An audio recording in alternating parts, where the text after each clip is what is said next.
I get this question a lot in my private support groups for spouses of, which I'll just be blunt, for women, private support groups for women of men who have either been unfaithful through pornography or unfaithful through physical cheating, affairs, etc. At some point, women ask, is it normal to feel upset, angry, betrayed, frustrated when I see my husband, my partner, chatting up another woman, casually, perhaps, and I know he's been unfaithful. I know he's cheated. I know he's been watching porn. He says, now this is the scenario, he says he's working on it. He says he's in recovery. He says he's doing all the right things. He says he's not cheating anymore. But when I see him just casually talking to another woman without actually needing to, we're not talking about, hey, I needed to go discuss this business proposition with this other person for work. We're not talking about saying hello to the pastor's wife at church and being courteous. We're talking about just stopping to chat somebody up. Let's say you're out in the store or the restaurant and he sees someone he's worked with before and he stops and starts just casually chatting, laughing, maybe not like outright flirting, but it triggers you as the partner that's been betrayed because you're thinking, well, has he ever done something with her?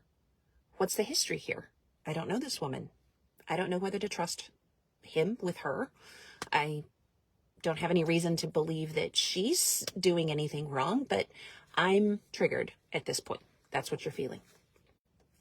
The short answer is yes, it's normal to feel triggered, to feel re-traumatized when you're watching your partner who says they are in recovery from compulsive entitled sexuality, from unfaithfulness, to watch them chatting casually, comfortably with someone else of the opposite sex.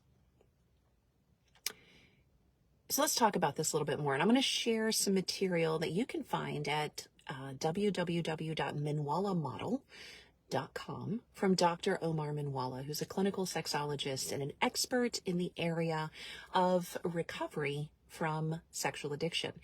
He actually calls it compulsive entitled sexuality. Because sexual addiction isn't necessarily so much something that has an outside hold on you as that you believe you're entitled to get what you want and take it when you want it. Which means if your wife isn't putting out what you think she needs to put out, you decide that you're entitled to go get it elsewhere. I've had thousands of comments on a recent video I did about sexual assault inside marriage that confirmed that there are lots and lots of men and many women who also believe that marriage is a blanket consent. And if your spouse isn't giving you every bit of sexual access on demand, you have the right to go get it elsewhere. It's not how it works, but it's a common misperception. So let's get back to the topic. If you've had this experience, he's experienced compulsive entitled sexuality, there's a lot of deception that tends to go in with that. Dr. Minwala calls this IAD, an integrity abuse disorder. CES is the compulsive entitled sexuality. When you pair compulsive entitled sexuality with integrity abuse disorder, you get deceptive sexual trauma on the part of the partner who's been betrayed.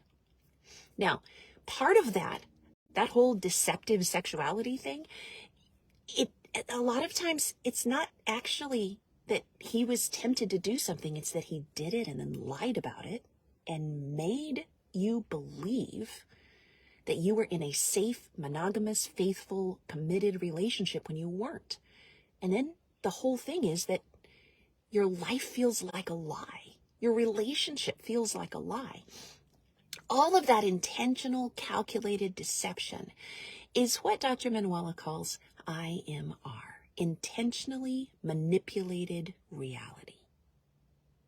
That means that if you are living with someone who's secretly watching porn, who's secretly doing webcam girls, who's secretly availing themselves of the modern day sex trafficking slave trade, who's cheating with someone at work, who's having social media affairs, sexting, texting incessantly, keeping things secret, they are intentionally manipulating your reality. It is deceptive sexuality. It is a violation of all the vows to love, cherish, honor, and forsake all others. So when you have that IMR, intentionally manipulated reality, there is one treatment, one antidote, and that is called IAR. So Dr. Manwala describes this as intentionally authentic, accurate reality. The antidote for IMR is IAR. The way to heal after intentionally manipulated reality is huge, gigantic doses of straight up honesty and integrity.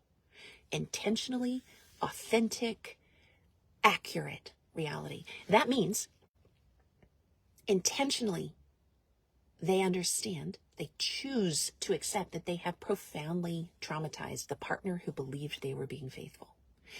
And that means that if he's repentant, if he's really actually doing the work, he's going to accept and acknowledge that it hurts you to watch him casually chat up another woman. Now, two people in a healthy marriage where there's never been betrayal, never been dishonesty, never been deceptive sexuality, never been intentionally manipulated reality, you know what? They wouldn't need to have that boundary.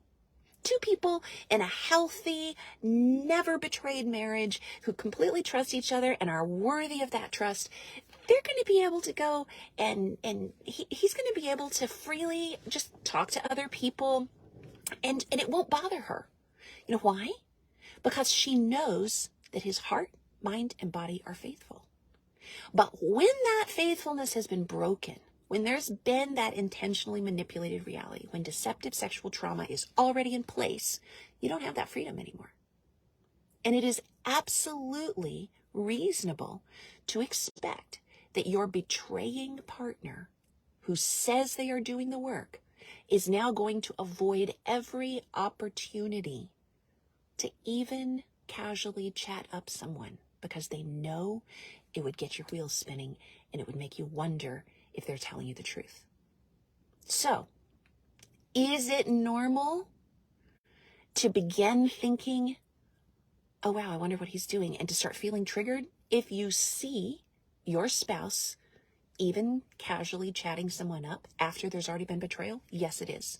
Is it reasonable to ask them to set boundaries on their life so that they just don't do that?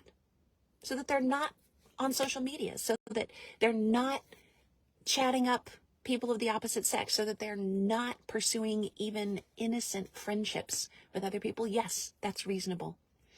And if they are truly honest and in recovery, if they actually want to make you feel safe in this relationship again, and they are willing to do the actual work, they will not pitch a fit at you having those reasonable expectations. They might even volunteer for it and be willing to take on that responsibility themselves to give you massive doses of intentionally authentic, accurate reality in order to rebuild bridges of trust over time, because they recognize that they have intentionally manipulated your reality in the past, and that has caused you deceptive sexual trauma. And because they want to no longer be operating with integrity abuse, and they want to leave behind that compulsive entitlement to sexuality, they're going to take every extra measure that they can to make you feel safe, protected, and cherished without any reason to doubt their honesty, their authenticity, and the accuracy of your reality.